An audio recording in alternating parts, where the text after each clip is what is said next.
Hi everybody, welcome back to Music Moose. Now in this segment, before we start picking, pretty soon we're going to be picking on that banjo, don't worry. I'm going to just tell you how to place your hands on the banjo. And the positioning of your hands, and as well as the banjo yourself. Now, when you're going to be learning, I'm assuming you're going to be in the front of the computer. So find yourself a comfortable chair.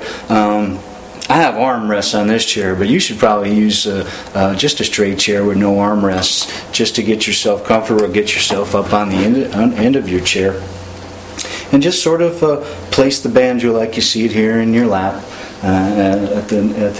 With the neck angle is so, wherever you're comfortable. And the first thing we're going to do, I'm going to talk about the right hand, is you're going to bring your forearm and you put it against the armrest. Remember the armrest from the beginning?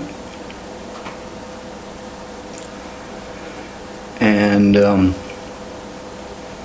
now we're going to anchor our right hand onto the banjo head. Now, how do we do that? Now, I use two fingers to anchor my right hand onto the banjo head.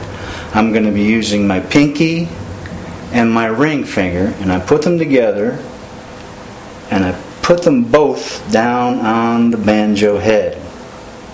Now, if you can't put your two fingers together like that right now on the banjo head, you can, if it's not comfortable, you can pick up that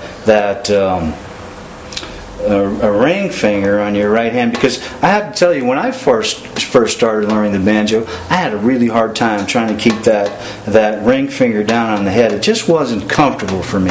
Until after a while, I just kept at it and try to get them both down there. You see, but it's very important to be able to get those two fingers on there. Or like I said, at least the pinky, to have some stabilization, to keep your right hand from moving around, you see. Now, you want to place your two fingers, your pinky and your ring finger, about half an inch away from the bridge, okay?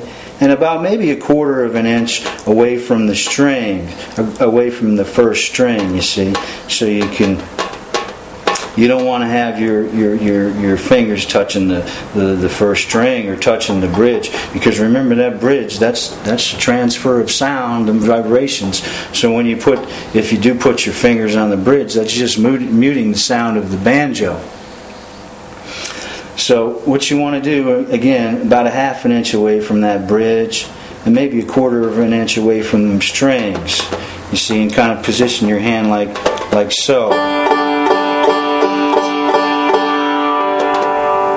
If you can get a visual of that. And also, you want to try to, if you can, sort of arch your wrist to just a little bit so it comes around. And you want, when we're starting to pick on them strings, so we can hit them strings evenly, you see what I mean? But again, to have that anchoring point, so your hand doesn't be flailing around, to have that stability. Okay, now on to the left hand. And I'm going to turn the banjo just a little bit and turn myself.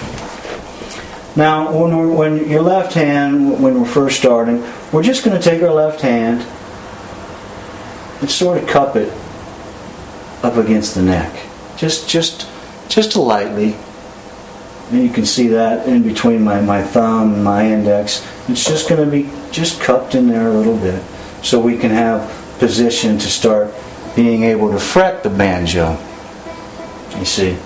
So again, just lightly, and again you get all set up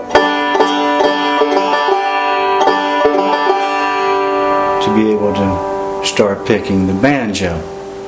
I want to see how much time we have left here, because we want to try to keep these videos sometimes within a certain time frame, so we can get the best quality for you on the net.